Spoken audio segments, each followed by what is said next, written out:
covering day 3 of both England versus India at Lord's and Pakistan versus West Indies at Sabina Park on this volume of CRIQAZI Diaries. Have a look at that, Smiles up, oh, it's nearly taken someone out of the stands. That was a flat six right under the stand there, the George Giffen stand, up into the members, and it went like a rocket. Well, wicket 24. शुरू कर लेते हैं Pakistan versus West Indies के साथ and Pakistan started off their day with a bang. Shaheen Shah Afridi produced 2 searing in-swinging Yorkers to dismiss both Warrican and De Silva, and West Indies were only able to add 2 runs to their overnight lead of 34, ending up with a lead of 36. Shaheen Shah Afridi continues to grow in stature as he ended Pakistan's innings as the most successful bowler. He recorded figures of 4 for 59 and his stock just continues to rise across all formats, and given the fact that he's so young, Pakistani fans should be really excited that they have a superstar in the making over here who's going to light up TV screens and stadiums for the next decade. So Pakistan started their second innings with the bat, 36 runs behind the West Indies, and Imran Butt, who has been in torrid form, he lost his wicket once again for a duck on an in-swinging delivery from Kemar Roach, and I really feel like Imran Butt is on borrowed time over here. He hasn't performed at all. एक ही innings of substance थी उसकी Zimbabwe के खिलाफ, which was a 91, and he's failed in every other innings that he's played. So I really hope Pakistan's management actually go with Saud Shakil in the second test. They could slot him in at number 3 and Azhar Ali could potentially open. I've been saying this for a while now, and I really feel that it's high time Saud Shakil gets an opportunity in test cricket. वैसे तो अजहर अली भी बिल्कुल भी comfortable नहीं लग रहा था when he was on the crease. He was actually dropped on 10 and he did not cash in at all.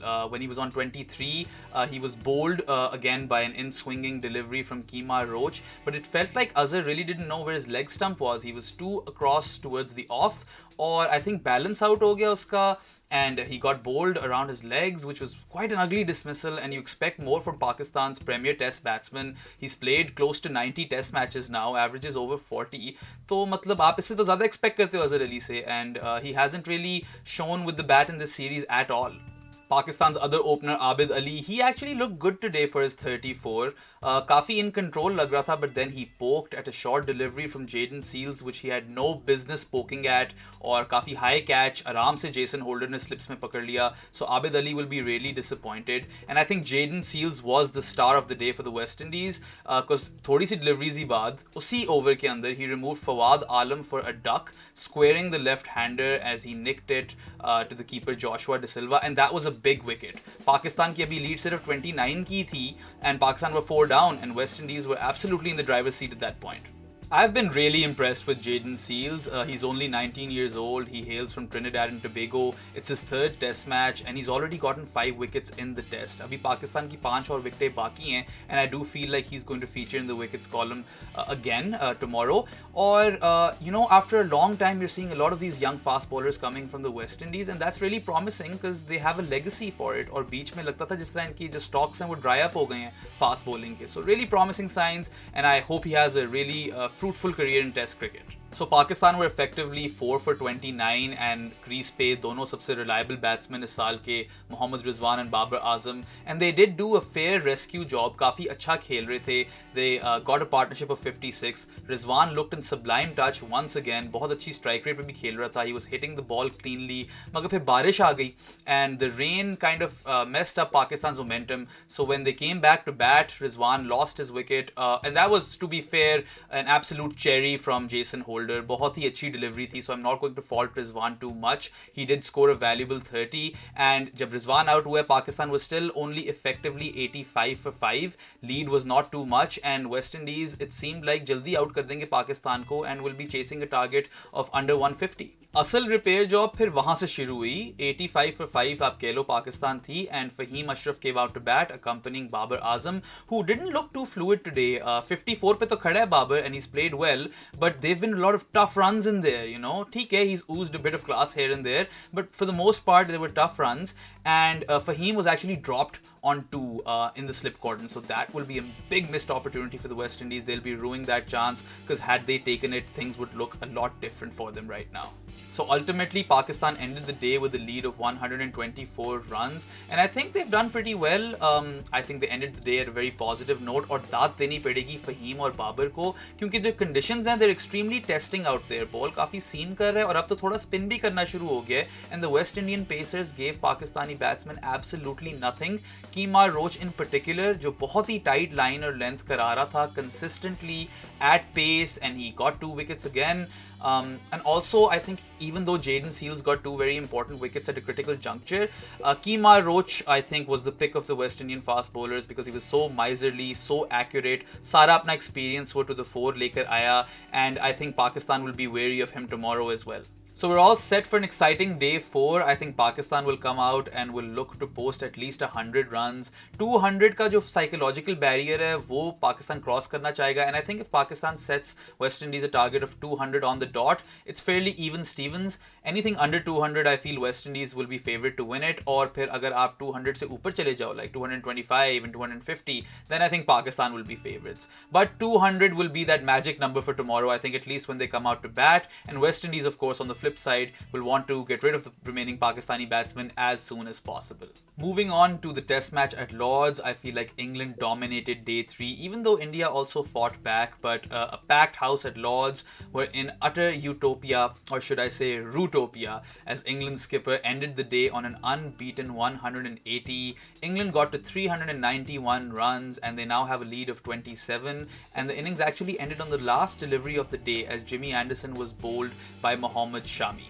Joe Root की तो मैं कहता हूँ क्या ही बात है. He's been England's captain, fantastic. He's had a prolific 2021, and again today he was majestic in his stroke play, looked in absolute command, and he continues to save England in pressure situations throughout this series. It almost seems like it's a one-man show, and in this knock he actually crossed 9,000 test runs. He now has 22 test centuries to his name, 4 test centuries in Lords alone, and he also took his overall test average to over 50 in this innings. और अगर थोड़े जो बाकी England के batsman थे थोड़ा लंबा टिक जाते तो surely he would have gotten his double 100 today as well. Unbelievable knock, and everyone who watched that was treated to a fine innings. Joe Root did, of course, find some good support in Johnny Bairstow, who scored a very important 57. Once again, he looked an extremely fine touch, as he does, as always. But then again, he managed to throw his wicket on a leg side short ball of Mohammad Siraj. और ये Johnny Bairstow का बड़ा consistent मसला आ रहा है काफी देर से, that he's always set and then he throws away his wicket. And I think this was an extremely irresponsible shot, given that the new ball was only 9 deliveries away.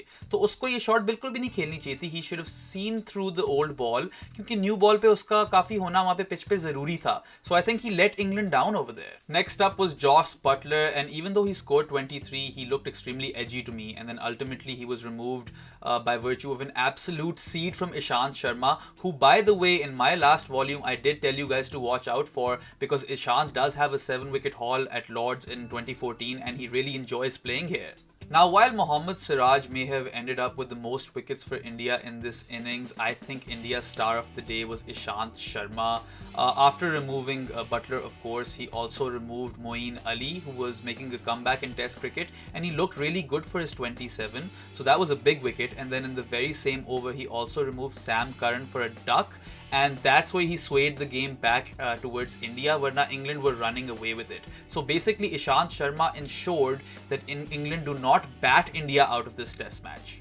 Okay, other than Siraj and Ishant, I think the rest of India's seamers, they had their worst outing on this tour so far. 391 runs apne concede kar liye. Their lines were a bit too leg-side-ish, I felt this time, and England definitely cashed in on that. And then Jasprit Bumrah went wicketless, and he also bowled 13 no-balls, which was the most by an Indian pacer since Zaheer Khan, which was in 2012 in Guyana. So I don't know Bumrah ke sath kya hua hai. He looked so good in the last game, took 9 wickets. Thoda sa unlucky tha इस game में, slips के through कुछ गई and balls for 4, but in general I just felt like he wasn't in his own perfect rhythm, and that definitely hurt India.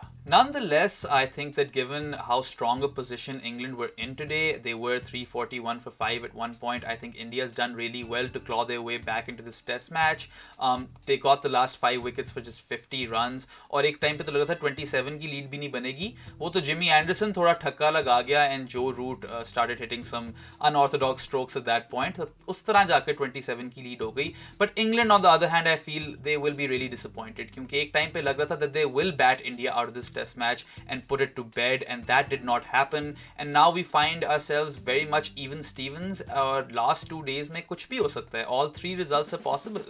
So as it stands, this test match is very evenly poised, and I think India will go out to bat tomorrow with the intention to bat out the day and set England a target of at least 250. I think that's what India would feel comfortable defending. And of course, on the flip side, England would want to bundle up the Indian innings as soon as possible. Jimmy Anderson did take a blow to the head today and had the whole concussion test and everything. So I think he'll be raring to go at the Indian batsmen tomorrow. Of course, both of India's openers are in fine form, but the middle order is under the scanner, so I'm keen to see how they play.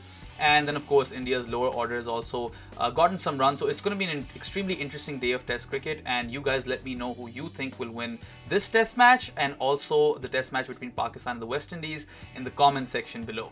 That's a wrap for volume 23, folks. Of course, as always, if you enjoyed this episode, please like, share, and subscribe. And don't forget to hit that bell icon in order to be notified about my latest videos.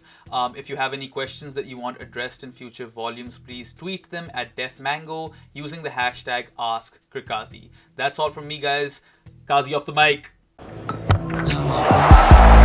Have a look at that. Miles up. Oh, it's nearly taken someone out in the stands. That was a flat 6 right under the stand there, the George Giffen stand, up into the members.